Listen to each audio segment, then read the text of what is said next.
Hello friends, CIB एबीएफएम का unit 21 आज हम लोग स्टार्ट करेंगे और इस चैप्टर का नाम है हमारा private equity and venture capital.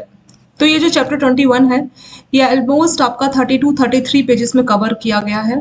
बहुत डिटेल में यहाँ पे वेंचर कैपिटल को समझाया गया है। ठीक है, जैसे एमबीए में सिलेबस होता है ना, एक एक टॉपिक के ऊपर बहुत डिटेल होता है। तो ये दो टॉपिक है आपका, एक प्राइवेट इक्विटी और वेंचर कैपिटल, इसी के ऊपर आपका पूरा चैप्टर है। स्टार्टिंग के 10-15 पेजेस में आपका वेंचर कैपिटल को समझाया हुआ है और फिर लास्ट के 15-10 पेजेस में आपको प्राइवेट इक्विटी के बारे में डिटेल में बताया गया। तो अगर एक लाइन में जानना चाहे कि प्राइवेट इक्विटी क्या होता है और वेंचर कैपिटल क्या होता है, देखिए दोनों में ही चाहे आप बात कर लीजिए वीसी यानी वेंचर कैपिटल या पीई यानी प्राइवेट इक्विटी, दोनों ही केसेस में क्या होता है कि जो कंपनीज है कंपनी को फंड दिया जाता है। बहुत से लोग क्या करते हैं, पुल ऑफ मनी मतलब पैसा इकट्ठा कर लेते हैं और जिसको जरूरत है, जिस कंपनी को जरूरत है उनको पैसा देते हैं। तो दोनों में मेन कंसेप्ट ये है। ठीक है, तो सिमिलरिटी क्या हो गया कि इसमें इन्वेस्टर से पैसा इकट्ठा किया जाता है और किसी कंपनी में लगाया जाता है, वही हमारा वेंचर कैपिटल और प्राइवेट इक्विटी। पर डिफरेंस क्या है, ये तो सिमिलरिटी होगी। डिफरेंस ये है कि जो वेंचर कैपिटल है, कोई नई नई कंपनी न्यू किसी कोई नया स्टार्टअप शुरू हुआ है तो वेंचर कैपिटल का पैसा वहां पे लगता है और प्राइवेट इक्विटी का पैसा कहाँ पे लगता है, जो ऑलरेडी स्टैब्लिश स्टार्टअप है, यानी स्टैब्लिश स्टार्टअप नहीं बोलेंगे, स्टैब्लिश कंपनीज जो ऑलरेडी जिसका अच्छा खासा नाम है, तो वहां पे इस पैसे को लगाया जाता है। ठीक है, तो दोनों में कॉमन बात क्या होगी कि दोनों ही जगह पे इन्वेस्टर से पैसे को इकट्ठा किया जाता है। तो वो जो बैग है, पैसों का भरा हुआ बैग, यानी जो पैसा इकट्ठा किया गया, वेंचर कैपिटल वाले क्या करते हैं, उस पैसे को नई नई जो स्टार्टअप है वहां पे लगाते हैं। तो नहीं तो डेली बेसिस पे 100,000 स्टार्टअप है, क्या सभी स्टार्टअप में पैसा लगता है? नहीं। वेंचर कैपिटल के जो लोग होते हैं, इसके जो मैनेजर्स होते हैं, उनको काफी अच्छा नॉलेज होता है। जैसे होता है ना, किसी इंसान को देख के आप बता सकते हो कि भविष्य में क्या बनने वाला है। जैसे आपके सामने कोई बच्चा खड़ा है, ठीक है, तो उसके हार्डवर्क को देख के टीचर बता सकता है ना कि भविष्य में कुछ अच्छा कर सकता है। तो सेम ऐसे ही वेंचर कैपिटल वालों को नॉलेज होता है मार्केट का। ठीक है, मार्केट का, कंपनी का, वो हर चीज को जानते हैं, मार्केट की रिसर्च करते हैं वो। तो कंपनी को देख के, कंपनी के प्रोडक्ट को देख के बता सकते हैं ये कंपनी ग्रो करेगी अगर इनको अच्छा खासा पैसा मिला, इनको मदद की जाएगी पैसे के तौर पे। तो वेंचर कैपिटल के केस में जो नई स्टार्टअप है वहां पे पैसा इन्वेस्ट किया जाता है। प्राइवेट इक्विटी के केस में क्या होता है कि जो कंपनीज ऑलरेडी स्टैब्लिश्ड है या स्टैब्लिश कंपनी अपने आप को रिस्ट्रक्चर करना चाह रही है, ठीक है, उस केस में प्राइवेट इक्विटी उनके वहां इन्वेस्ट करती है। यही होता है आपका वेंचर कैपिटल और प्राइवेट इक्विटी में। एक और छोटा सा डिफरेंस है कि प्राइवेट इक्विटी में जो इन्वेस्टर्स का पैसा है, जैसे मान लीजिए एक इन्वेस्टर से जो आप पैसा ले रहे हो तो वो अमाउंट ज्यादा होता है, यहाँ पे अमाउंट थोड़ा थोड़ा रहता है। यानी इसको ऐसे समझ सकते हैं, वेंचर में अगर 1000 लोग जितना पैसा इकट्ठा करेंगे उतना ही प्राइवेट इक्विटी में 10 लोग उतना पैसा इकट्ठा कर लेंगे। ठीक है, तो समझ सकते हैं वेंचर कैपिटल में जो इन्वेस्टर्स का कॉन्ट्रीब्यूशन वो कम होता है, प्राइवेट इक्विटी में अगर आप पर इन्वेस्टर का कॉन्ट्रीब्यूशन देखें तो थोड़ा सा ज्यादा होता है। ये थोड़ा सा मैंने आपको बेसिक डिफरेंस बताया। इसके ऊपर तो आपको पूरा का पूरा चैप्टर ही दिया, तो आपको इतना डिटेल में पढ़ना है चैप्टर, तो इसमें बहुत ज्यादा कुछ आप पढ़ने वाले। इंट्रोडक्शन जो मैंने आपको बताया वैसे वही था, इसमें भी कुछ लिखा है, इसके बारे में हम पढ़ेंगे। इसमें बोला कि investors contribute venture capital. Investors मतलब जिनके पास पैसा है, जो पैसा जमा कर रहे हैं, ठीक है, तो वही वेंचर कैपिटल को कंट्रीब्यूट करते हैं, मतलब पैसा इन्वेस्टर से ही आता है, which is a form of private equity. तो वेंचर कैपिटल और प्राइवेट इक्विटी एक तरह से ही होता है, as well as a type of finance. तो इनके थ्रू क्या होता है, चाहे आप बात कर लीजिए प्राइवेट इक्विटी या वेंचर कैपिटल, इनके थ्रू कंपनी को फाइनेंस किया जाता है to new enterprise startup organisations that they believe have the ability. तो कोई नई इंटरप्राइज है या कोई स्टार्टअप है जिनको लगता है, मतलब अगर जिनका लगता है कि इनका अच्छा स्कोप है, ये लॉन्ग टर्म में अच्छा कर सकते हैं, तो उनको इन्वेस्ट किया जाता है। The majority of funding for new businesses comes from wealthy. तो यहाँ पे पैसा कौन देते हैं, तो इन्वेस्टर्स कौन होते हैं, मतलब वेल्दी इंडिविजुअल्स जो अमीर है, जिसके पास बहुत सारे पैसे हैं। इन्वेस्टमेंट बैंक का काम होता है अलग अलग जगह पे इन्वेस्ट करना पैसे को लेकर, ठीक है, तो उनके पास से भी पैसा लिया जाता है। Various other type of financial institution, बहुत से बैंक भी जो है फाइनेंस करते हैं। एक और बात, ऐसा नहीं है कि वेंचर कैपिटल या प्राइवेट इक्विटी में सिर्फ पैसों से कंपनी को मदद की जाती है, बल्कि उनको काफी अच्छा नॉलेज होता है मार्केट का, मैनेजरियल एक्सपीरियंस, तो उन सबसे भी मदद की जाती है। ठीक है, तो जो छोटे बिजनेस है जिनका अच्छा स्कोप है, जो ग्रो कर सकते हैं, तो वेंचर कैपिटल उनको ग्रो करने में फाइनेंस प्रोवाइड करते हैं। तो बदले में इनका क्या फायदा हुआ, वेंचर कैपिटल का क्या फायदा हुआ, वो आपके शेयर्स ले लेते हैं। ठीक है, तो नई नई कंपनी के शेयर्स की तो कोई वैल्यू नहीं है ना, तो उनको जो है शेयर मिल जाते हैं। जो आप उनको, जो वेंचर कैपिटल कंपनी को पैसा दे रही है ना, तो बदले में उसको शेयर मिल जाते हैं, जितना उसने पैसा दिया उतने शेयर मिल जाते हैं। तो नई नई कंपनी के तो शेयर्स की देखा जाए कोई वैल्यू ही नहीं है, पर जैसे ही वो कंपनी ग्रो करती है, मान लीजिए एक शेयर वेंचर कैपिटल को 10 रुपए मिल गया, तो जब वो ग्रो करती है वो 1 रुपए का शेयर 1000 रुपए में बन गया, तो सोचिए उसको 100 गुना के आसपास उसको फायदा हो गया। तो इस तरह से वेंचर कैपिटल को प्रॉफिट होता है। ठीक है, तो इंट्रोडक्शन में इतना ही आपका यहाँ पे, और फिर यहाँ पे हिस्ट्री बता रखी कि वेंचर कैपिटल बहुत अच्छा नहीं था, अभी भी इसकी शुरुआत हुई है, मतलब बहुत पुराना कंसेप्ट ये नहीं है। ठीक है, और फिर यहाँ पे बोला है कि देखिए यहाँ पे शुरुआत डिटेल में तो आपको यहाँ पे बहुत कुछ दिया, बट एग्जाम के लिए इतना कुछ देखने की जरूरत नहीं है क्योंकि इंट्रोडक्शन में ज़्यादा कुछ नहीं है, बस इन्होंने इधर उधर की बातें लिखी है, तो कोई एग्जैक्ट पॉइंट नहीं है। हाँ, यहाँ से थोड़ा देख सकते हैं। आईसीसी वेंचर जो है formally known as technology development and information company of India. तो आईसीसी वेंचर का पहले जो नाम था वो था technology development and information company of India limited. ठीक है, तो उसने एक जॉइंट वेंचर लॉन्च किया किसके साथ, आईसीसी लिमिटेड और यूनिट ट्रस्ट ऑफ इंडिया के साथ मिलकर 1988 में। ठीक है, तो 1988 में आईसीसी एंड यूटीआई ने मिलकर एक जॉइंट वेंचर लॉन्च किया और उसका नाम रखा ICC venture after becoming Holi own subsidy. तो ये जो आपकी आईसीसी बैंक है उसकी होली ओन सब्सिडी थी कौन, आईसीसी वेंचर। तो आईसीसी वेंचर क्या काम करता है, जो वेंचर कैपिटलिस्ट है ना, नई नई स्टार्टअप को पैसा देना, वो ये काम करता है। फिर शुरुआत में और भी कई सारे वेंचर कैपिटलिस्ट ओपन किए गए आईडीबीआई के द्वारा, फिर आईसीसी का तो हम देख चुके हैं, ऐसे आईएफएससी, तो इन्होंने अपनी सब्सिडी खोली वेंचर कैपिटल के काम के लिए। ठीक है, तो ये इसमें बोला हुआ है। और फिर 1990 के टाइम पे क्या हुआ था, इंडिया में लिबरलाइजेशन वो सारा चीजें आना शुरू हुआ था, मल्टीनेशनल कंपनीज जो है यहाँ पे इंडिया में आने लग गई थी। ठीक है, तो जो आपकी कंज्यूमर बेस या जो आपका कंज्यूमर रिटेल स्पेस, तो उसमें सबसे ज्यादा कॉम्पिटिटर्स थे वेंचर कैपिटल फंडिंग को लेकर। मतलब ज्यादातर जो वेंचर कैपिटल का फंड देना चाह रहे थे ना कंपनी, वीसी कंपनीज, तो वो ज्यादातर कंज्यूमर सर्विस या कंज्यूमर रिटेल उस प्रोडक्ट में ज्यादा दे रहे थे क्योंकि उसकी थोड़ी सी मांग उस टाइम पे ज्यादा थी, उसकी डिमांड अच्छी थी। तो आधा कम से कम 0.5%, अगर मान लीजिए 100 रुपए वेंचर कैपिटल दे रहे तो उसमें से 50 रुपए चला जाता था रिटेल कंज्यूमर को और कंज्यूमर सर्विसेज को। फिर बाद में जो है पैटर्न थोड़ा सा चेंज हो गया। और कुछ और इंडस्ट्रीज की बात करें जैसे आईटी हो गया या सर्विस, इस तरह की जो इंडस्ट्रीज है, software development, telecommunications, electronic, pharmaceuticals, biotechnology, तो इन सभी में मीडिया, एंटरटेनमेंट, एजुकेशन, तो इन सभी में वीसी ने काफी ज्यादा फंडिंग की थी कंपनीज को। जो फॉरेन इन्वेस्टर, जैसे आपका एलपीजी हुआ था ना, लिबरेशन, प्राइवेटाइजेशन, ग्लोबलाइजेशन, तो बाहर की कंपनीज इंडिया में इन्वेस्ट करने लगी थी, तो बाहर के जो फॉरेन इन्वेस्टर्स थे तो वो अपने साथ नॉलेज भी लाए थे, एक्सपीरियंस भी लाए थे, क्योंकि देखा जाए तो इंडिया में तो वीसी की मार्केट नहीं है, ठीक है, पर बाहर की जो कंट्रीज है वहां पे पहले से चला रहा था, तो वहां के जो इन्वेस्टर्स अपनी कंट्री में इन्वेस्ट कर रहे थे तो उनका अच्छा खासा नॉलेज था, अच्छा खासा एक्सपीरियंस था, तो वो उसी नॉलेज और एक्सपीरियंस को इंडिया में भी लेके आए, कौन, इन्वेस्टर्स, फॉरेन इन्वेस्टर्स की यहाँ पे बात की जा रही है। तो जो वेस्ट में उनकी इन्वेस्टमेंट प्रोसीजर्स है या जो फिलॉसफी है, तो उसको उन्होंने इंडिया के बिजनेस में डील करते टाइम पे भी इस्तेमाल किया था। इसकी वजह से इंडिया की जो मार्केट है वो भी काफी ग्रो करने लगी थी। चलिए, आपका इंट्रोडक्शन में इतना ही काफी है। जो जो चीजें इंपॉर्टेंट होगी उसको हम अच्छे से करेंगे, बट जो चीजें जस्ट बेसिक दिए तो उसके लिए इतना कुछ हमें नहीं देखा। नेक्स्ट हेडिंग है व्हाई डज वीसी एग्जिस्ट, तो मतलब वेंचर कैपिटल क्यों आए, अगर ये नहीं होते तो क्या होता और ये आए क्यों, उसका कारण क्या है। ठीक है, it is a result of existing deficiency. तो देखिए, पहले से बैंक तो थे, बैंक भी तो लोन देते थे, ठीक है, तो बैंक क्यों आए थे, तो पहले क्या होते थे, गांव में ऐसे जमींदार टाइप होते थे ना, जो लोगों को बहुत महंगे इंटरेस्ट रेट पे लोन देते थे, 20%, 25%, ऐसे इंटरेस्ट पे लोगों को गांव के जमींदार किसानों को लोन दिया करते। तो इतना हाई इंटरेस्ट रेट था, इसीलिए बैंकों को फिर बाद में गवर्नमेंट ने कई सारे बैंकों को नेशनलाइज किया, ताकि ये जो इतना हाई मनी लेंडर्स जो गांव के हैं, गांव के जमींदार जो इतना हाई इंटरेस्ट रेट लगाते हैं, तो उनका इंटरेस्ट रेट थोड़ा कम किया जाए। तो इसी पर्पज के लिए बैंक कई सारे नेशनलाइज किए गए थे, उनकी ब्रांचेस खोली गई थी, ठीक है, तो बैंक जो है लैंडिंग शुरू कर दिए, जिसकी वजह से ये जो मनी लेंडर इनका काम थोड़ा कम हो गया। ठीक है, तो अभी आपने देखा होगा बहुत से लोग गांव में भी अब सीधे बैंक जाके लोन लेना पसंद करते हैं। अब बैंक थे तो उसके बाद फिर वीसी क्यों है, तो अगर किसी चीज में कोई नई चीज क्यों आती है मार्केट में, पुरानी चीज में कुछ कमी है तभी तो मार्केट में कोई नई चीज आती है ना, तो सेम वही कारण यहाँ पे भी, कोई बहुत नया कारण आपको नहीं मिलेगा। वीसी इसीलिए आया क्योंकि जो बैंकिंग सिस्टम है उसमें कुछ कमी रह गई थी। क्या क्या कमी है उसकी बात करेंगे।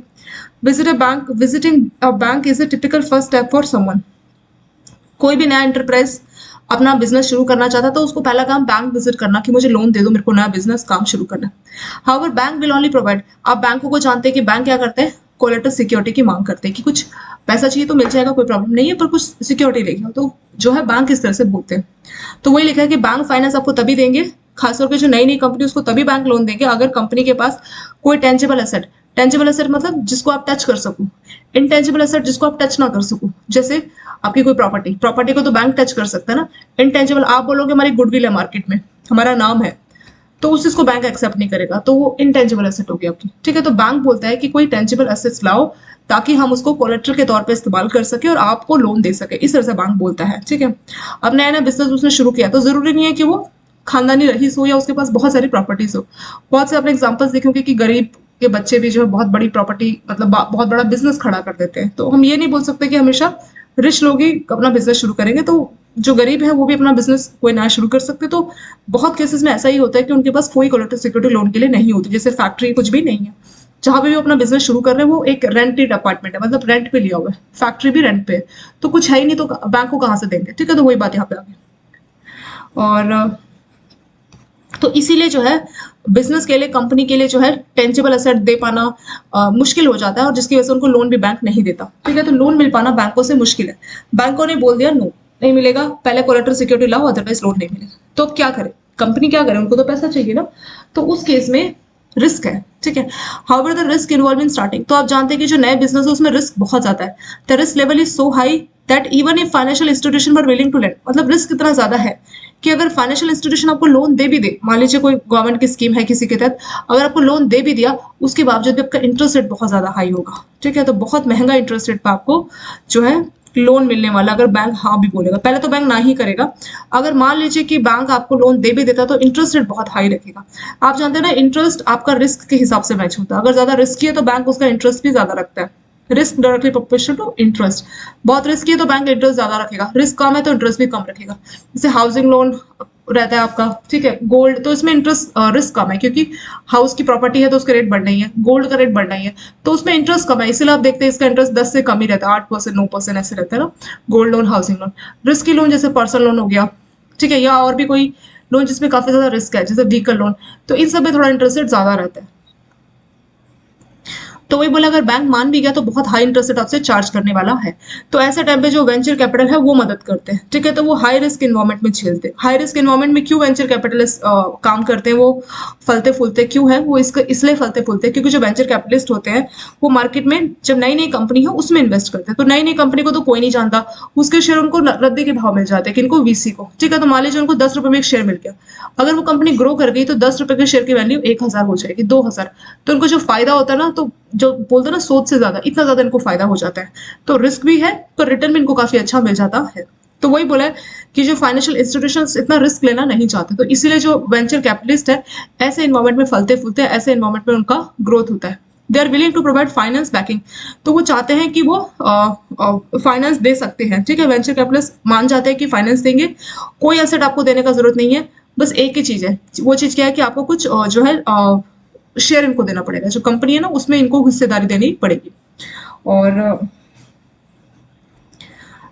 The investors demand a share of company as compulsory, तो वही बोल रहे हैं कि जो वेंचर कैपिटलिस्ट आपको इतना सारा पैसा दे रहे हैं, इतना रिस्की आपका इतना रिस्की इन्वेस्टमेंट कर रहे हैं, क्योंकि नए बिजनेस का भरोसा नहीं ना, डूब जाए क्या हो जाए, तो इतना रिस्की इन्वेस्टमेंट कर रहे हैं, बदले में आपने कोई कोलेटरल सिक्योरिटी कुछ भी नहीं दी, तो बदले में कुछ तो देना पड़ेगा ना, तो वो है शेयर्स। तो आपको अपनी कंपनी के शेयर्स की वो डिमांड करते हैं और वो आपको देना होता है। तो बाद में अगर आपकी कंपनी प्रॉफिटेबल हो जाती है तो उनको उसमें फायदा मिलता है, यही उनका फायदा, अदरवाइज इनका कोई फायदा नहीं है। और मान लीजिए आपकी कंपनी डूब गई तो तब इनको कुछ भी नहीं मिलता। तो वेंचर कैपिटल्स मतलब एक तरह से जब आप किसी कंपनी के शेयर होल्डर बन गए तो एक तरह से आप उसके मालिक ही बन गए। आपके पास 10% शेयर है किसी कंपनी के तो आप 10% मालिक है। फायदा हुआ तो 10% का फायदा होगा, लॉस होगा तो बस आपका लॉस हो जाएगा। तो उस तरह से वो काम करता है। एक और बात है, बैंक के पास आप जाते हो तो सिर्फ आपको पैसा देगा, ठीक है, ये गाइडेंस वाइडेंस ज्यादा आपके मैटर में इंटरफेयर नहीं करता। लोन दे दिया बस, अपने ईएमआई, बैंकों को उससे कोई मतलब नहीं आप क्या काम करें, मतलब थोड़ा बहुत तो बैंक पूछता है पर इतना ज्यादा इंटरफेयर नहीं करता है। अगर हम वेंचर कैपिटल की बात करें, क्योंकि इनको शेयर मिल जाता है, जो बैंक का लोन तो एक डेप्ट है ना, उसमें कोई शेयर बैंकों की नहीं मिलती, तो इसलिए बैंक ज्यादा इंटरफेयर भी नहीं करते। लेकिन अगर हम लोग वेंचर कैपिटल की बात करें तो उसमें जो वेंचर कैपिटलिस्ट है उनको कंपनी का शेयर मिल जाता है, तो इसके लिए जो है वो प्रॉपर फाइनेंशियल बैकिंग, मतलब फाइनेंशियल तो देते हैं, पैसा तो देते हैं, उसके बदले में कोई गाइडेंस चाहिए हो तो वो सब भी देते हैं, और वो काफी आपको कंपनी के लिए काफी फायदेमंद होता है। क्योंकि जो वेंचर कैपिटलिस्ट होता है ना, मार्केट में उनको बहुत अच्छा नॉलेज होता है। तो कोई नया नया किसी ने कंपनी शुरू की तो उसको मार्केट के बारे में ज्यादा पता नहीं है, तो वेंचर कैपिटलिस्ट एक तो उसको पैसा भी दे रहे प्लस गाइडेंस भी दे रहे, तो डबल डबल फायदा हो जाते हैं। और देखा जाए अगर आपके सामने पैसा है और एक गाइडेंस है तो दोनों में से बताइए ज्यादा इंपॉर्टेंट क्या है। पैसे को अगर आपने बिना गाइडेंस के कहीं भी इस्तेमाल कर लिया तो वो पैसा वेस्ट है। अगर थोड़ा ही पैसा है, मान लीजिए बहुत ज्यादा पैसा है पर गाइडेंस नहीं है, तो वो आप कहीं भी लगा के उस पैसे को वेस्ट कर सकते हैं ना, कुछ फायदा नहीं होगा। लेकिन आपके पास थोड़ा ही पैसा और एक अच्छी गाइडेंस के साथ आपने आपने उस पैसे को इस्तेमाल किया तो आप उसको काफी ग्रो कर सकते हो। तो इसलिए ये जो वेंचर कैपिटलिस्ट है ये आपको गाइडेंस भी देते हैं। और गाइडेंस कैसे देते हैं? जो वेंचर कैपिटलिस्ट के जो मैनेजर्स होते हैं वो उनको काफी अच्छा नॉलेज होता है मार्केट का, वो कंपनी को समझते हैं, उनको मालूम है मार्केट में किस तरह से काम किया जाता है। तो पूरी गाइडेंस मतलब हर तरह से वो नई कंपनी की स्टार्टअप की मदद करते हैं ताकि वो कंपनी आगे ग्रो करे। ठीक है, तो यही आपका यहाँ पे बोला। नेक्स्ट है कैरेक्टरिस्टिक्स क्या होती है, वेंचर कैपिटल इन्वेस्टमेंट की क्या क्या कैरेक्टरिस्टिक्स होती है। तो यहाँ पर पूरी लिस्ट बताइए, 5 कैरेक्टरिस्टिक्स के बारे में बात की। पहला, investors in venture capital are typically willing to take on high risk. तो जैसा हमने बताया ना, वेंचर कैपिटल नई नई कंपनी, जो कंपनी आज कल शुरू हुई है जिसको कोई नहीं जानता, ऐसी कंपनी में ये क्या करते हैं, इन्वेस्ट करते हैं। तो ये बहुत रिस्की होता है और बदले में एक्सपेक्ट करते हैं कि हाई रिटर्न। आपने जाना है ना कि risk is directly proportional to return. अगर बहुत ज्यादा रिस्क है तो आपको अच्छा खासा रिटर्न मिलेगा। तो वही चीज यहाँ पे भी होती है कि ये बहुत ज्यादा रिस्क लेते हैं क्योंकि ये नई नई कंपनी जिसका किसी ने नाम नहीं सुना ऐसे ऐसे कंपनी में इन्वेस्ट करते हैं। ठीक है, तो इसलिए ये अच्छे रिटर्न की भी एक्सपेक्टेशन करते हैं। तो पहला इसका कैरेक्टरिस्टिक्स ये हो गया। Second, venture capitalist not only provide the aided company with funding, ना तो सिर्फ ये पैसा ही नहीं देते बल्कि वो एक कंपनी में इंटरेस्ट भी लेते हैं। इंटरेस्ट जैसे कि कंपनी को किसी मैटर में गाइडेंस चाहिए, सपोर्ट चाहिए, तो वो सब भी प्रोवाइड करते हैं। तीसरा, venture capital often make a subscription to stock. तो जो शेयर्स है, शेयर्स का सब्सक्रिप्शन करते हैं, यानी इनको शेयर्स मिलता है जिसकी वजह से इनको रिस्क और प्रॉफिट दोनों में इनको हिस्सेदारी मिलती है। क्योंकि कंपनी का आपने शेयर लिया हुआ है तो इससे क्या होगा, इससे ये होगा कि आप कंपनी के जितना आपने शेयर लिया, मान लीजिए 10% शेयर लिए, तो आप 10% मालिक बन चुके हैं। अब आप कंपनी के 10% मालिक है तो चाहे कंपनी रिस्क में, चाहे घाटे में जाएगी या प्रॉफिट पे जाएगी, आपको दोनों की अपॉर्चुनिटी मिलेगी। मतलब दोनों अगर प्रॉफिट जाएगा तो आप ही का फायदा होगा, ठीक है, लॉस होगा तो आप ही का लॉस होगा, उस तरह से बोला। अगला है the financial burden that is placed on aided companies often minimum. तो ये जो कंपनी है, जो वेंचर कैपिटलिस्ट उनको पैसा दे रही है तो पैसा वापस नहीं मांगते। जनरली 3 से 7 साल तक रहते हैं कंपनी में। तो स्टार्टिंग में जब कंपनी नई नई जुड़ी होती है, उसको स्टार्टिंग में बहुत सारे रिसोर्सेज की उसको जरूरत होती है, तो उस टाइम पे कंपनी के ऊपर कोई बर्डन नहीं डालते कि पैसा दो पैसा दो, इस तरीके का कोई टेंशन नहीं रहता। ठीक है, वही लिखा है कि फाइनेंशियल बर्डन जो है कंपनी में, एडेड कंपनी मतलब जिसमें इन्होंने इन्वेस्ट किया है, स्टार्टअप जिसकी इन्होंने मदद की है पैसों से, ठीक है, उस पर कोई फाइनेंशियल बर्डन नहीं रहता स्टार्टिंग के ईयर्स में। अगला बोला है venture capital typically has an exit strategy. तो ये क्या करते हैं, वेंचर कैपिटलिस्ट का काम ये नहीं कि कंपनी ग्रो करेगी उसी के साथ रहेंगे लॉन्ग टर्म, नहीं, इनका काम है नई नई कंपनीज को ढूंढना, उसमें इन्वेस्ट करना, जैसे ही वो अपने पैरों में खड़ी हो जाए कंपनी, यानी जब वो ठीक ठाक फलने फूलने लगे उस टाइम पे शेयर्स बेच के एग्जिट करना। तो ये नई नई कंपनी में इन्वेस्ट करते हैं। जैसे मान लीजिए जब नई नई कंपनी है तो उसका नाम तो किसी ने नहीं सुना होता, ठीक है, तो बहुत सस्ते में, जैसे मान लीजिए 10 रुपए में एक शेयर लिया, जैसे वो कंपनी इस लायक होगी कि वो अपना आईपीओ ला सकती है। आप लोग जानते हैं ना, जैसे आईपीओ क्या होता है, फर्स्ट टाइम जनता से पैसा उठाना पब्लिक से, ठीक है, प्राइमरी मार्केट में। तो इसके लिए सेबी को अप्रूवल देना, अप्रूवल लेना, प्रोस्पेक्टस रेडी करना, बहुत टाइम लगता है, 1 से 1.5 साल का टाइम लग जाता है। ठीक है, तो इस लायक ऐसा नहीं कि कोई भी कंपनी स्टार्टअप आ जाएगी बोलेगी हम आईपीओ ला रहे हैं, ऐसे ऐसे तो हजारों लाखों कंपनी हो जाएगी ना, तो सबको स्टार्टअप, हर किसी स्टार्टअप को आईपीओ की परमिशन जो है सेबी देता ही नहीं है। उसके लिए प्रोस्पेक्टस, बहुत सारी फॉर्मेलिटीज होती है, उसमें बहुत खर्चा भी आ जाता है और वो उतना खर्चा उठाने की हालत में नहीं होती नई नई कंपनीज। लेकिन जब वो कंपनी ग्रो करने लगती है तो वो इस स्टेट पे आ जाती है कि वो अपना आईपीओ ला सकती है। तो उस टाइम पे ये जो है आपके वेंचर कैपिटलिस्ट शेयर बेच के एग्जिट कर जाते हैं। ठीक है, वही इसमें लेके। और हाँ, वेंचर कैपिटलिस्ट का कभी भी ये पर्पस नहीं होता कि कंपनी के साथ लॉन्ग टर्म तक जुड़े। ये सोचते हैं मैक्सिमम 5 से 7 साल तक या 3 से 7 साल तक जुड़े रहेंगे कंपनी के साथ। और जनरली कोई कंपनी अगर उसको ग्रो करना होगा तो 5 से 7 साल तक में वो अच्छा खासा अपना ग्रोथ हासिल कर लेती है। ठीक है, ये एक एवरेज नंबर है। तो इनका भी दिमाग में रहता है वीसी के, वेंचर कैपिटलिस्ट के, कि 5-7 साल तक कंपनी में रहना, जैसे ही वो कंपनी थोड़ा ग्रो करेगी तो अपना शेयर बेच के निकल लेना है। ठीक है, इस तरह से ये लोग सोचते हैं। तो वही इनकी एग्जिट स्ट्रेटेजी रहती है कि कब हम जो है कंपनी से बाहर निकलेंगे। यहाँ टाइमिंग बता रखा है 3 to 7 ईयर्स में जनरली ये एग्जिट कर जाते हैं। ज्यादातर केसेस में क्या होता है, इन मोस्ट केसेस जो प्रमोटर ऑफ कंपनी है, मतलब जिसने कंपनी को शुरू किया उसको बोलते हैं प्रमोटर। ठीक है, तो जो कंपनी का प्रमोटर है उसको पहला ऑप्शन, मतलब उसको चांस मिलता है कि वो जो है उनसे शेयर खरीद ले। मतलब वीसी अपने शेयर प्रमोटर को बेचे। अगर प्रमोटर मना कर रहा है कि मुझे नहीं खरीदना, तो बाकी जो शेयर होल्डर है वो उसके शेयर को स्टॉक मार्केट से खरीद या बेच सकते हैं। ठीक है, तो इस तरह से इसकी एग्जिट स्ट्रैटेजी भी पहले डिसाइड रहती है। तो 4-5 स्ट्रैटेजी यहाँ पे बात की है कि काफी ज्यादा रिस्क रहता है यहाँ पे, क्योंकि स्टार्टिंग में जो कंपनी जिसका किसी ने नाम नहीं सुना, ऐसी कंपनी, तो भविष्य में कभी डूब जाए कुछ भरोसा नहीं है, तो बहुत रिस्क रहता है। और ये सिर्फ कंपनी को पैसे से ही मदद नहीं करते बल्कि गाइडेंस भी देने का काम करते हैं। इसमें कंपनी के शेयर्स जो है वेंचर कैपिटलिस्ट को मिल जाते हैं, जिससे अगर कंपनी को रिस्क हो या प्रॉफिट हो, दोनों चीज जो है वेंचर कैपिटलिस्ट को झेलनी पड़ती है। फायदा हुआ तो इनका वीसी का भी फायदा होगा, कंपनी का लॉस हुआ तो वीसी को भी लॉस होगा। ठीक है, तो वही इसमें बोला है। स्टार्टिंग के जो साल होते हैं ना, तो उस टाइम पे फाइनेंशियल बर्डन कम होता है कंपनी में। क्यों? क्योंकि वीसी क्या है, कंपनी के एक तरह से मालिक है, उतना परसेंट को शेयर मिला, तो वो ये नहीं बोलते पैसा लौटा, ऐसा कुछ भी नहीं होता। और हाँ, इनकी जो एग्जिट स्ट्रेटेजी वो भी बनी होती है। इसमें क्या करते हैं, ये सोच के रखते हैं कि 3 से 7 साल तक किसी कंपनी में रहना है, और जैसे ही कंपनी थोड़ा सा ग्रो करने लगती है तो ये शेयर्स बेच के एग्जिट कर जाते हैं, और पहला पहला चांस शेयर्स को खरीदने का प्रमोटर को मिलता है। अगला हेडिंग है कैरेक्टर से shares by private and venture capitalist. तो हमने देखा था ना, प्राइवेट इक्विटी और वेंचर कैपिटल, यही आपके चैप्टर का नाम है। तो क्या चीज जो है इनमें कॉमन है, या क्या चीज है इनमें अलग अलग है, मतलब ये आपस में कैसे सेम है और कैसे आपस में डिस्टिंक्ट है, तो उसके बारे में हम लोग बात करेंगे। पहले यहाँ पे कुछ कैरेक्टरिस्टिक्स की बात करते हैं जो कि कॉमन है प्राइवेट में भी और वेंचर में। क्या चीज कॉमन है? पहला, ये ऑटोनोमस है। ऑटोनोमस मतलब जो इंडिपेंडेंट होकर काम करते हैं, ठीक है। पुल्स ऑफ कैपिटल मतलब लोगों से पैसा इकट्ठा किया जाता है, और ये लोग कौन है, ये कंट्रीब्यूशन जो आता है कैपिटल का वो हाई नेटवर्थ इंडिविजुअल से आता है, और उसको मैनेज कौन करता है? मैनेजर्स करता है, ठीक है। बदले में उनको इंसेंटिव दिया जाता है। मतलब जैसे म्यूचुअल फंड होता है ना, उसमें क्या होता है, लोगों को पैसा इकट्ठा किया जाता है और एक फंड मैनेजर को रखा जाता है, और फंड मैनेजर जो है डिसाइड करता है कि ये जो पैसा इकट्ठा हुआ है म्यूचुअल फंड के, इसको कहाँ पे इन्वेस्ट करना है। तो सेम इसी तरीके का आपका वेंचर कैपिटल और आपका पीई यानी प्राइवेट इक्विटी है, इसमें लोगों का पैसा इकट्ठा किया जाता है। ये लोग कौन है? जो रिच लोग हैं, ये वो हो सकते हैं, या कोई इंस्टीट्यूशंस, ठीक है। तो उनसे पैसा इकट्ठा किया जाता है, और एक मैनेजर जो है जो डिसीजन लेता है कि हाँ कौन सी कंपनी कौन से स्टार्टअप में इस पैसे को लगाना है, ठीक है। और बदले में मैनेजर को इंसेंटिव दिया जाता है। ये एक कॉमन है, प्राइवेट में भी ऐसा ही होता है और आपका वेंचर कैपिटल में भी ऐसा ही होता है।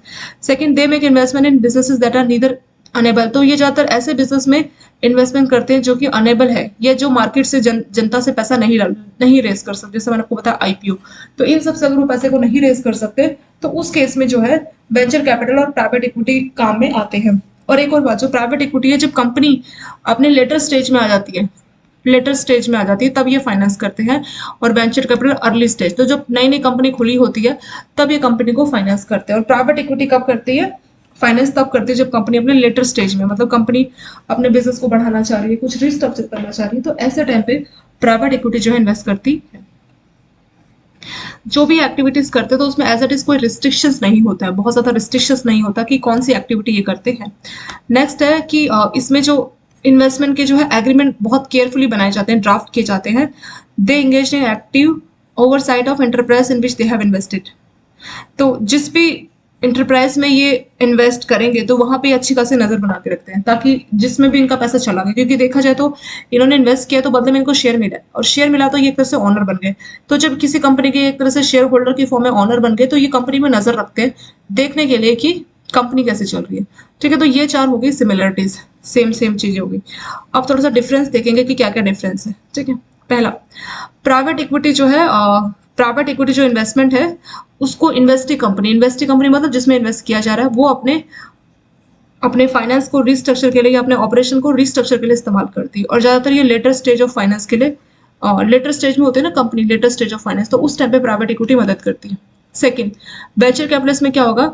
इन contrast to venture capitalist, private equity investors typically put their money into establish firm. तो वही लिखा है कि जो आपकी प्राइवेट इक्विटी है, ये कंपनी को जब लेटर स्टेज ऑफ डेवलपमेंट, जब बाद में उनको डेवलप करना होता है, एक अर्ली मतलब शुरू में कंपनी बनी उसको डेवलप होना है, लेटर स्टेज मतलब ठीक ठाक वो डेवलप हो चुकी है, ठीक ठाक वो एस्टेब्लिश हो गई, अपने मार्केट को बिजनेस को बढ़ाना चाह रही है, तो उस टाइम पर उनको पैसा चाहिए, तब प्राइवेट इक्विटी वाले मदद करते हैं। देखा जाए तो वेंचर कैपिटलिस्ट वाले ज्यादा रिस्क ले रहे हैं as compare to private equity, but क्योंकि ये ज्यादा रिस्क ले रहे हैं तो इनको रिटर्न भी बहुत अच्छा मिलता है as compare to private equity. तीसरा, private equity investors place a great premium on good corporate governance, whereas venture capital investors devote more of their attention on management. तो ज्यादातर ये कॉर्पोरेट गवर्नेंस पे फोकस करते हैं, ठीक है, प्राइवेट इक्विटी, और ये मैनेजमेंट पे, कौन? आपका वेंचर कैपिटलिस्ट, ठीक है। क्योंकि ये एक तरह से वेंचर कैपिटल इन्वेस्टर्स क्या है, कंपनी जो है नई नई बनी है, तो उनको पूरा गाइडेंस मैनेजमेंट उनका सबका जरूरत है, तो वो उस पर ज्यादा फोकस करते हैं। अगला है प्राइवेट इक्विटी इन्वेस्टमेंट डील में भी इनकॉर्पोरेट डेप्ट which is unusual for a venture. तो ये जो आपका प्राइवेट इक्विटी इन्वेस्टमेंट है वो इनकॉर्पोरेट डेप्ट की फॉर्म में हो सकता है। इनकॉर्पोरेट डेप्ट मतलब एक तरीके का लोन दे दिया जिसमें इंटरेस्ट पे किया, जैसे बॉन्ड हो गया ये सब। लेकिन वेंचर कैपिटल केस में ऐसा नहीं है, उसमें सिर्फ आपको शेयर्स ही दिए जाते हैं, ठीक है। तो इसके साथ आपका जो डिफरेंस है वो भी आपका कंप्लीट इसमें हो गया। इसके बाद एक छोटा सा टॉपिक और बचा है, इसको भी देख लेते हैं। Financing options available through venture capital. तो वेंचर कैपिटल के लिए कौन कौन से ऑप्शंस अवेलेबल है कि आप फाइनेंस जो है कर सको। तो देखिए यहाँ पे 3 टाइप के जो है फाइनेंस वेंचर कैपिटल करते हैं, तो 3 फॉर्म में जो है ये फाइनेंस करते हैं। और अलग अलग फॉर्म होगा, वो डिपेंड करेगा कि जो बिजनेस है, जो कंपनी है, कौन से स्टेज है, अपने डेवलपमेंट के कौन से स्टेज में है, उस हिसाब से डिसाइड होगा कि ये कौन से फॉर्म की फाइनेंस की जा रही है। अगर हम मोटा मोटा बात करें तो तीन तरह से होता है, three primary form of venture capital finance. तीन तरह से, पहला होगा finance for initial stage of development, तो पहला फाइनेंस जब कंपनी डेवलप होने जा रही है, दूसरा जब कंपनी एक्सपेंड होने जा रही है, तीसरा एक्विजिशन, जब कंपनी एक्वायर हो रही है, एक्विजिशन किया जा रहा है। तो तीन स्टेजेस में जो है फाइनेंस की जाती है। तो following is list of so many forms of finance, तो अलग अलग स्टेज के हिसाब से अलग अलग टाइप की फाइनेंस हो सकती है, उसके बारे में बात की गई है। पहला बोला है finance at a low level for the purpose of validation. मान लीजिए कोई नया आपको आइडिया आया, तो उसको डेवलप करने के लिए, उसका वैलिडेशन के लिए, चेक करने के लिए कि आइडिया कारीगर है कि नहीं है, तो उसके लिए थोड़ा कम फाइनेंस चाहिए, क्योंकि शुरुआत में है ना, तो ज्यादा नहीं चाहिए, तो वो होगा फाइनेंस एट लो लेवल। अगला फाइनेंस है finance for new business in their formative stage. अब बिजनेस थोड़ा सा ग्रो होने लगा है, when this business have financial needs related to product। अब उनका आइडिया मान लीजिए ठीक है, आइडिया ओके हो गया, तो क्या करना पड़ेगा, प्रोडक्ट को बनाना पड़ेगा और मार्केटिंग करनी पड़ेगी, तो उस टाइम पे भी फाइनेंस की जाएगी, वो अगला स्टेज हो गया। उससे नेक्स्ट में क्या होगा, इनिशियल इन्वेस्टमेंट विच में इंक्लूड फंडिंग। अब क्या कर रहे हैं, आप मैन्युफैक्चर कर रहे हैं, स्टार्टिंग की सेल्स के लिए आप मैन्युफैक्चर कर रहे हैं, उस टाइम पे फाइनेंस होगी, नेक्स्ट स्टेज है। Second, next round of financing कब होगा, इसको ऑपरेशनल कैपिटल इंजेक्शंस बोलते हैं, given to early stage enterprise that are selling items. तो ये उस स्टेज में जब कंपनी अपने प्रोडक्ट तो बेचना शुरू कर दिया, सेलिंग शुरू कर दी, बट आप जानते हैं ना कि शुरुआत में जो कंपनी अपने प्रोडक्ट बेचती है, तो उस टाइम पे बहुत महंगा वो नहीं बेच सकती, ठीक है। उसका कारण क्या है, उसका कारण ये है क्योंकि आप बहुत महंगा बेचोगे तो आपका प्रोडक्ट कोई खरीदेगा नहीं, और स्टार्टिंग में जो है इतनी सेल्स भी नहीं हो पाती प्रोडक्ट की। उस टाइम में मार्केटिंग बहुत करनी होती ताकि जनता को बता सके कि हाँ हम ये प्रोडक्ट बनाते हैं, हमारे प्रोडक्ट को खरीदो, ये सब बता सके जो है एडवर्टीजमेंट के थ्रू। तो स्टार्टिंग में एडवर्टीजमेंट इन सब में काफी खर्च हो जाता है, जिसकी वजह से कंपनी ज्यादा प्रॉफिट अर्न नहीं कर पाती। फिर भी उनको पैसा चाहिए होता है क्योंकि वो प्रॉफिट अर्न नहीं कर रही, तो उसलिए सेकंड राउंड ऑफ फाइनेंस की जाती है। थर्ड राउंड ऑफ फाइनेंस कब होगी, इसको आप मेजरिन फाइनेंस भी बोल सकते हैं। इस when a company receive the funding necessary to expand after expand. तो कंपनी को क्या हो गया, थोड़ा सक्सेस हो गई है, अब अपने बिजनेस को एक्सपेंड करना चाहती है, एक्सपेंशन के लिए उनको पैसा चाहिए, तो उसको हम मेजरिन फाइनेंस या थर्ड राउंड ऑफ फाइनेंसिंग बोल सकते हैं। लास्ट आता है आपका fourth round of finance, is sometimes referred as bridge finance. तो फोर्थ और लास्ट टाइप की जो आपकी फाइनेंस है उसको ब्रिज फाइनेंस बोलते हैं, and it comprise finance for the purpose of becoming public. अब कंपनी पब्लिक बनना चाहती है, यानी अपना आईपीओ लाना चाहती है, उस टाइम पर उनको फाइनेंस चाहिए, तो उसको बोलेंगे ब्रिज फाइनेंस। ठीक है, ये हो गया आपका यहाँ पे। फिर प्रोसेसर्स क्या होता है वेंचर कैपिटल्स, तो यहाँ पे 5-6 स्टेजेस है, तो इसमें आपको अच्छा खासा टाइम लगने वाला है समझने के लिए। इसको हम लोग पार्ट 2 से शुरू करेंगे और ये आपका इंपॉर्टेंट है। ठीक है, कौन कौन से स्टेजेस है वेंचर कैपिटल फंडिंग के लिए। तो जब वेंचर कैपिटल आपकी कंपनी में फंड कर रही है, आपको पैसा देगी, स्टार्टअप को पैसा देगी, तो कौन कौन से स्टेजेस है। ठीक है, तो ये इंपॉर्टेंट है, आपके स्टेजेस के ऊपर आपके क्वेश्चन पूछ सकते हैं। एक काम करते हैं, इसको थोड़ा सा हम लोग रिवाइज कर लेते हैं, फिर ये जो पार्ट है पार्ट 1 को हम यहाँ पे कंप्लीट करते हैं। हमने पहले डिफरेंस थोड़ा सा चैप्टर के बारे में पढ़ा था ना। वेंचर कैपिटल कंपनी के शेयर्स लेते हैं, बदले में जो नई नई स्टार्टअप कंपनी है जिनको कोई नहीं जानता, ऐसे कंपनी को ये लोग लोन देते हैं, फंडिंग देते हैं। लोन का ये मतलब नहीं कि इनको बदले में इंटरेस्ट रेट पे करेंगे, नहीं, ये आपकी कंपनी के शेयर्स मांगते हैं आपसे। ठीक है, तो वही होते हैं वेंचर कैपिटलिस्ट। तो वेंचर कैपिटलिस्ट को एक लाइन में बोलना चाहे तो हाई रिस्की, काफी रिस्की होता है ना, क्योंकि शुरू में आपको कोई नहीं जानता, तो काफी रिस्क है, कह नहीं सकता आप ग्रो करोगे कि नहीं करोगे। हाई रिस्की हाई रिटर्न ये जो है आपसे चाहते हैं, जो चीज जितनी ज्यादा रिस्की होगी उसमें उतना अच्छा रिटर्न एक्सपेक्टेशन रहता है। और आप इसको बोल सकते हैं जब कंपनी अर्ली स्टेज में शुरुआत हो रही कंपनी की, तो ऐसे टाइम पे वेंचर कैपिटल जो है कंपनी की मदद करते हैं, कंपनी को फाइनेंस करते हैं। प्राइवेट इक्विटी लेटर स्टेज, जब आप ठीक ठाक आपका नाम हो चुका है, लेटर स्टेज में आप फाइनेंस के, उस टाइम पे आपकी मदद करते हैं। तो थोड़ा बहुत आपने सक्सेस हासिल कर ली होती है, आपकी कंपनी का मार्केट में अच्छा खासा स्टैब्लिशमेंट हो जाता है, और बिजनेस को एक्सपेंशन के लिए आपको लोन चाहिए, बिजनेस को रिस्ट्रक्चर के लिए लोन चाहिए, तो उस टाइम पे लेटर स्टेज में आपको प्राइवेट इक्विटी जो है वो फाइनेंस करते हैं। ठीक है, तो इस तरीके से थोड़ा सा बेसिक डिफरेंस यहाँ पे हो गया। फिर यहाँ पे बोला है कि यहाँ पर रीजन बता रखे कि क्या है ये वेंचर कैपिटल और प्राइवेट इक्विटी की जरूरत क्यों पड़ती है। ठीक है, तो उसके बारे में बात की गई है। तो यहाँ पे लिखा है कि वेंचर कैपिटल और प्राइवेट इक्विटी में क्या होता है, लोगों से पैसे को इकट्ठा किया जाता है। ठीक है, जैसे कोई अमीर आदमी हो गया, कोई इन्वेस्टमेंट बैंक हो गया, या फाइनेंशियल इंस्टीट्यूशन हो गया, उनसे पैसे को इकट्ठा किया जाता है। और जो पैसा है, जरूरी नहीं कि वेंचर कैपिटल सिर्फ पैसों से ही कंपनी की स्टार्टअप की मदद करते हैं, पैसा तो देते हैं, प्लस वो उनको कई और तरह से, जैसे कोई मैनेजरल एक्सपीरियंस होता है वेंचर कैपिटलिस्ट के मैनेजर को, तो वो काफी मैनेजरल नॉलेज भी, एक्सपीरियंस भी, गाइडेंस भी देने का काम करते हैं। तो कंपनी के लिए डबल फायदा हो गया ना, पैसा भी मिल गया, थोड़े से शेयर्स तो दे रहे थे, वैसे भी स्टार्टिंग में उस कंपनी को कोई जानता नहीं तो नहीं है, तो उसके शेयर की वैसे भी कोई वैल्यू नहीं है। और यहाँ पे फिर एग्जांपल बता रखा है कि जो आईसीसी था उसने पहला इंडिया में वेंचर कैपिटल शुरू किया यूटीआई के साथ मिलकर, यूनिट ट्रस्ट ऑफ इंडिया के साथ मिलकर, 1988 की बात है। फिर बाद में उसने उसका नाम रखा आईसीसी वेंचर। ये आईसीसी जो बैंक है ना उसी की सब्सिडी है। फिर बाद में उसको देख के, आईसीसी को देख के आईएफसीआई और आईडीबीआई ने भी अपना वेंचर लॉन्च किया, ठीक है, अपनी सब्सिडी खोली और उसको वेंचर का काम करने को बोला। फिर वेंचर कैपिटल्स की जब शुरुआत हुई तो उसमें 50% जो मार्केट थी वो आपकी यही थी, consumer market, consumer retail market. फिर बाद में थोड़ा सा वो शिफ्ट हुई आपकी IT, information technology, software development, telecommunications, electronic manufacturing, biotechnology, pharmaceuticals, banking, तो धीरे धीरे और जगह पर भी ग्रो होने लगी। When foreign investors arrived, they carried with the, तो जब बाहर के इन्वेस्टर्स इंडिया में आने लगे तो बाहर के इन्वेस्टर्स को क्या है, पूरा नॉलेज है, एक्सपीरियंस है, तो वो भी इंडिया की मार्केट में उन्होंने अपनी जो वेस्ट में जो डील करते थे नॉलेज का, एक्सपीरियंस का, वो इन्होंने इंडिया में भी इस्तेमाल करना शुरू किया, जिसकी वजह से इंडिया की मार्केट भी थोड़ी सी ग्रो होने लगी। इंट्रोडक्शन में इतना आप लोगों के लिए सफिशिएंट हम लोगों ने रिवाइज कर लिया था। फिर हमने देखा था वीसी। वीसी होते ही मतलब वेंचर कैपिटल की जरूरत ही क्यों पड़ी, ये आए क्यों, इनको किसने आने को बोला मार्केट में, तो उसका कारण है बैंक। बैंकों में डेफिशिएंसी थी। क्या डेफिशिएंसी थी, वो ये था कि जब भी नया कोई स्टार्टअप खुल रहा था वो बैंक के पास जाके बोलता मुझे लोन दो, तो बैंक उनको बोलता कोई कोलेटरल लेके आओ तभी हम लोन देंगे, ऐसा बैंक ने उसको बोला, ठीक है। तो टेंशन, नया नया बिजनेस शुरू किया, उसके पास तो पैसे ही नहीं है, उनके पास कोई प्रॉपर्टी नहीं है, तो इसका मतलब ये थोड़ी कि जिसके पास प्रॉपर्टी है वही बिजनेस खोल सकता है। बिजनेस तो कोई भी खोल सकता है जिसके पास एक अच्छा आइडिया है, जो वैलिडेटेड आइडिया लेके आया है, तो एक अच्छे आइडिया से कोई भी खोल सकता है। प्रॉब्लम है पैसों की, ठीक है, कोई भी चीज है, कोई भी बिजनेस है, पैसा चाहिए। तो बैंक ने तो मना कर दिया एक तरह से कि कोलेटरल सिक्योरिटी दो तभी देंगे। या फिर अगर बैंक मान गए, बहुत अच्छा आपका आइडिया उनको काफी पसंद आया, बैंक को लगा कि हाँ ये तो पक्का ग्रो कर जाएगा, तो उस केस में बहुत हाई इंटरेस्ट रेट है, क्योंकि रिस्क भी है। जहां पे रिस्क है, जहां पे बैंकों को लगता है कि रिस्क है, वहां पे बैंक इंटरेस्ट रेट काफी बढ़ा देते हैं, ये आप लोग जानते हैं, ठीक है। क्योंकि इतना ज्यादा रिस्क था तो जिसकी वजह से इंटरेस्ट रेट बहुत है, तो बहुत महंगा इंटरेस्ट रेट देख के जो स्टार्टअप है उसका मन खराब हो गया, उसने बोला नहीं बैंक से लोन तो नहीं लेंगे, तो इसलिए जो है वीसी की उनको याद आई, यानी कि वेंचर कैपिटल, ठीक है। फिर वेंचर कैपिटल क्या करते हैं, काफी रिस्क एनवायरमेंट पे पैसा इन्वेस्ट कर रहे हैं, क्योंकि नई नई कंपनी है, उसका मार्केट में मालूम नहीं क्या होगा क्या नहीं होगा, तो बिल्कुल हाई इनका रिस्क इन्वेस्टमेंट रहता है। और फिर यहाँ पे बोला है कि जो वेंचर कैपिटल है ये फाइनेंशियल असिस्टेंस देते हैं। सिर्फ फाइनेंशियल असिस्टेंस ही नहीं देते, बल्कि इनकी अच्छी खासी एक्सपर्टाइज होती है, मैनेजमेंट नॉलेज होती है, तो ये कंपनी को उस नॉलेज में, मैनेजमेंट में, गाइडेंस में भी स्टार्टअप को मदद करते हैं। वही चीज यहाँ पे लिखी है। बदले में इनको क्या मिलता है, जो वीसी है वो कंपनी को पैसा दे रहे हैं, गाइडेंस दे रहे हैं, मैनेजरियल नॉलेज दे रहे हैं, तो उससे वीसी को क्या फायदा हुआ, तो वेंचर कैपिटल को ये फायदा हुआ कि उनको कंपनी में हिस्सेदारी मिलती है, शेयर मिलता है, ठीक है। तो वही यहाँ पे लिखा हुआ है। फ्यूचर में उस शेयर का वैल्यू बढ़ेगा ना, तो उससे उसको फायदा हो जाएगा, किसको, वेंचर कैपिटलिस्ट को। तो इस तरीके से वो काम करते हैं। फिर यहाँ पे एक टर्म इस्तेमाल की गई है कि बैंक और वीसी में डिफरेंस की। तो बैंक आपको सिर्फ पैसा देगा, बैंक का स्टाफ आपको गाइडेंस, मैनेजर ये सब नहीं देगा। लेकिन अगर हम बात करें वीसी, वेंचर कैपिटलिस्ट की, तो वो आपको पैसा तो देंगे, साथ में आपको गाइडेंस भी देंगे कि कैसे इंटरप्राइज को क्रिएट करना है, कैसे उसको ग्रोथ करना है।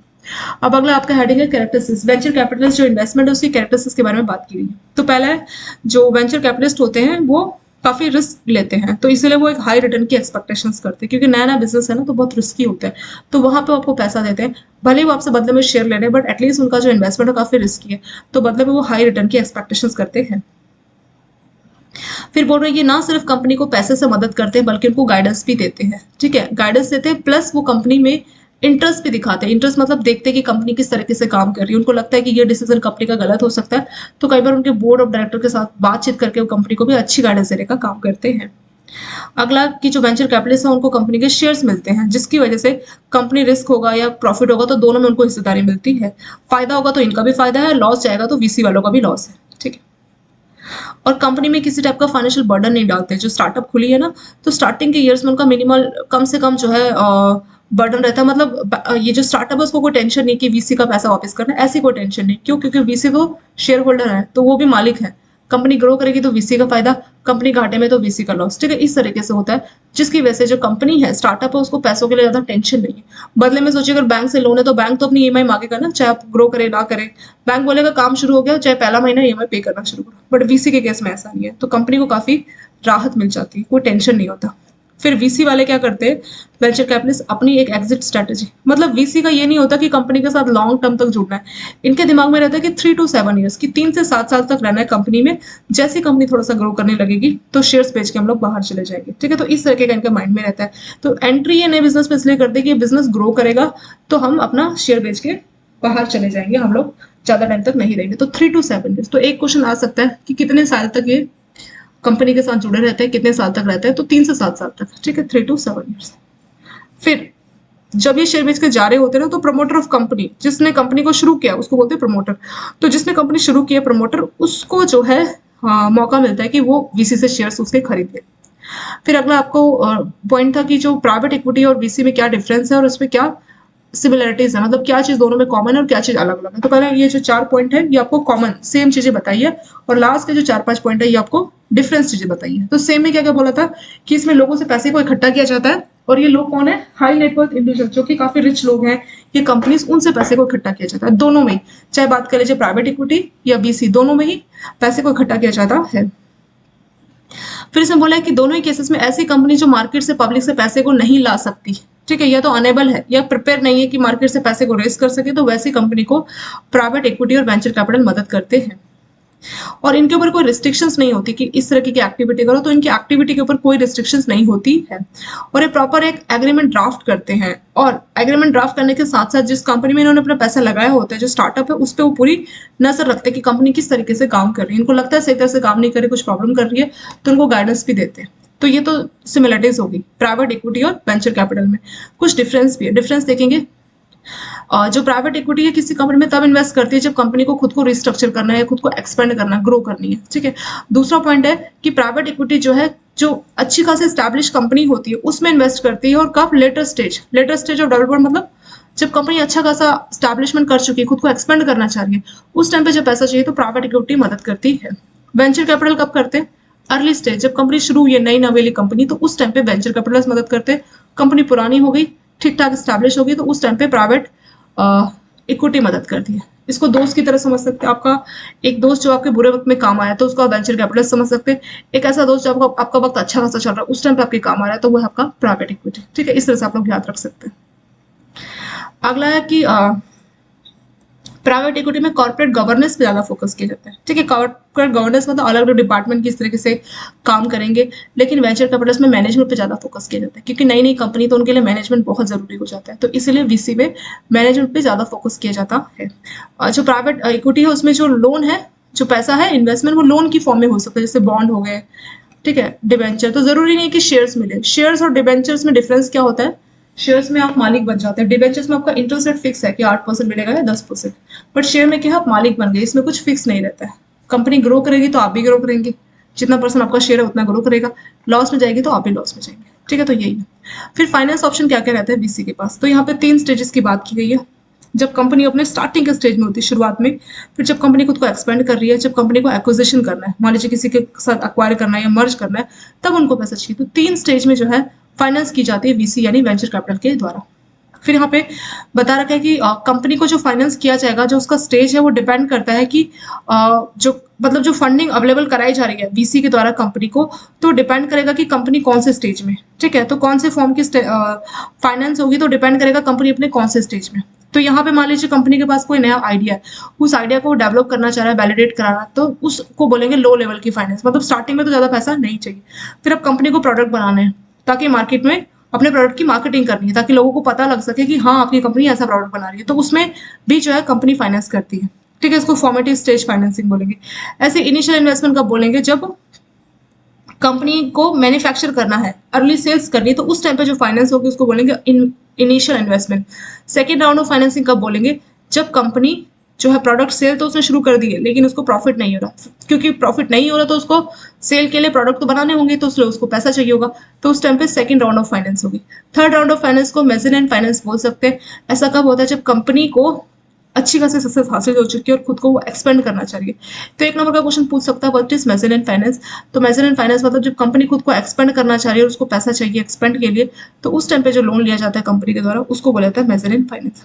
लास्ट आपका आता है फोर्थ राउंड ऑफ फाइनेंस, जब कंपनी पब्लिक बनना चाहती है, यानी अपने शेयर्स को मार्केट में बेचना चाहती है, आईपीओ लाना चाहती है, उस टाइम पे जो फाइनेंस होगा उसको बोलेंगे फोर्थ राउंड ऑफ फाइनेंस, ठीक है। तो इसके साथ जो बेसिक था यहाँ पे आपको कंप्लीट हो गया। पार्ट 2 से आने वाले कुछ और टॉपिक्स को हम लोग डिस्कस करेंगे। वीडियो अगर आप लोगों को अच्छी लगे तो लाइक, सब्सक्राइब, शेयर जरूर करें। Thank you so much for watching this video.